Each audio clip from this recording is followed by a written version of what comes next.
Breaking news this morning, a terrorist attack on the London Bridge. We've seen 2 members of the public sadly killed and the offender shot by police. That story is fast moving. Also in the Netherlands, we've also seen a stabbing with several people injured. We'll keep you up to date with all that news as the morning progresses. But let's head to the United States, and of course Bruce Wolpe is with us every Saturday morning. Bruce, let's start on what's happening in London, and have we heard from President Donald Trump? We have not yet heard from the president. I assume we will. A terrible, shocking event that brings people right back to June 2017, the attack on London Bridge, and now reports out of The Hague of another knifing attack. We don't know whether they're related or not. So the issue of terrorism remains front and center whenever it occurs. You have to admire the heroism of the people of London, the leadership and so forth, and from the Prime Minister to the Mayor and on down. A terrible day, but the human spirit will prevail over terrorism. Yeah, so much bravery there. And I believe Donald Trump is going to London on Monday. He is. It is the 70th anniversary of NATO. The president will travel there on Monday, and he'll meet with the other leaders. Whether he'll see Boris Johnson, well, Boris Johnson will be there, but whether he has a separate meeting, as Johnson is in the midst of a political campaign. And Trump is coming from his visit to Afghanistan, where it all started with 9/11, and he's trying to make peace with the Taliban. So all these issues will be on the table as he discusses things. But at the same time, he has history with the City of London, with the mayor. They have not gotten along very well. He's criticized London for not being tough enough on terrorism.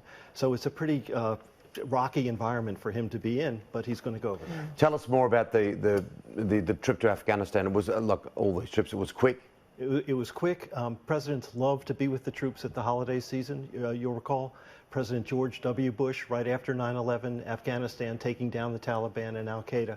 He went there, carried a turkey into the mess hall, and President Trump did the same thing.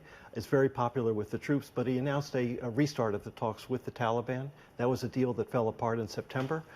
He wants to put it back together.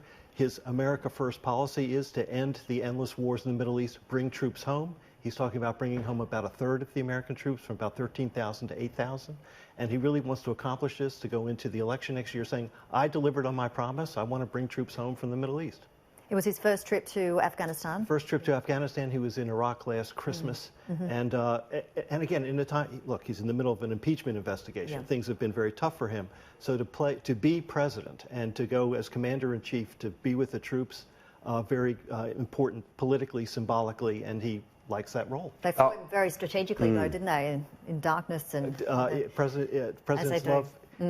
Trump loves to be ahead of the press and to go fly secretly to Washington, get on Air Force One, go to Afghanistan. So he loves to control the agenda, and he did it for a good purpose. Look, it's a great strength of his as well. When he's in these scenes, when he's engaging with troops or others or members of the public, it's when he's in his strong suit.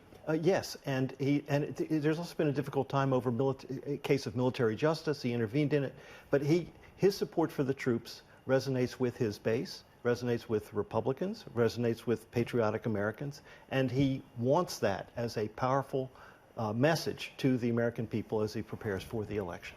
Protesters in Hong Kong, they were celebrating this week after Donald Trump signed 2 bills into law that support pro-democracy demonstrations. Yes. How's it going to impact the trade negotiations between the US and That's China? A real question. People in Hong Kong are in the streets waving American flags with Trump's portrait saying, thank you, Mr. President, for what you did.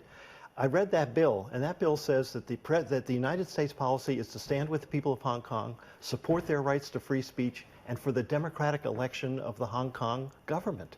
And this is really an exceptional statement of policy. But it comes at a time when the U.S.-China trade talks are really at the precipice. Are you going to do it or not do it?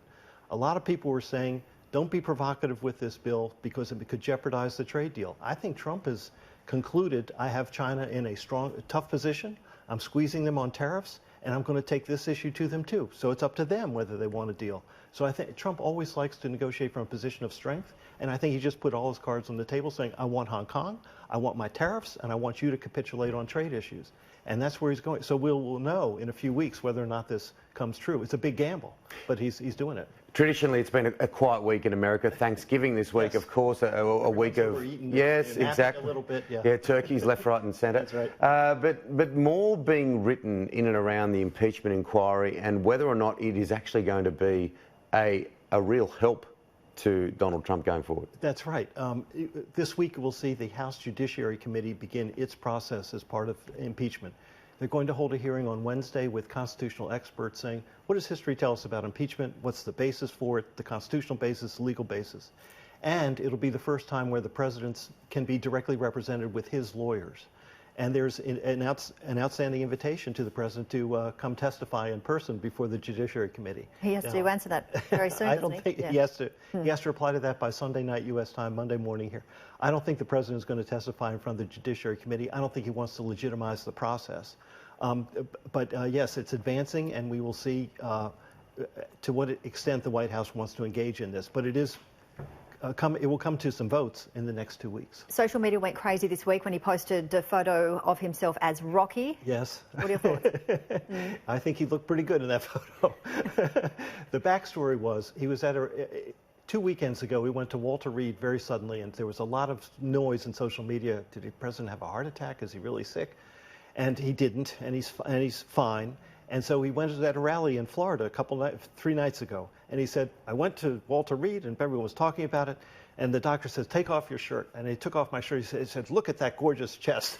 And so to prove how in good health he is, the Rocky photo is out there. Any reference to Rocky Balboa has got me, and I loved it. I remember running down the streets of... he wants to win in a knockout, and that's what he wants to do. Of suburban Sydney once after watching that first movie.